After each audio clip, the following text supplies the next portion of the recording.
బాప్తిస్మం పొందుతుండగా పరిశుద్ధాత్మశక్తిలో బిడ్డలు ఆవరించండి. రెండు ముక్కులమ్మ ఇట్లా పట్టుకో, ఇట్లా గట్టిగా పట్టుకో. పరిశుద్ధాత్మ దేవ తండ్రి పట్టుకొని ఆయన తండ్రి కుమార పరిశుద్ధాత్మ త్రియేకద్ది.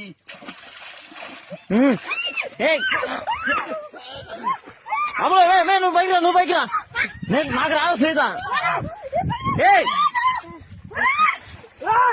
నాకు రాదు ఈత రాదు. నువ్వు పైకి వా.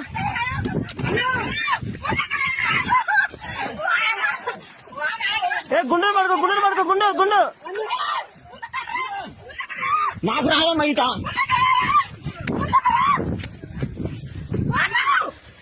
ఎవరు కేకరా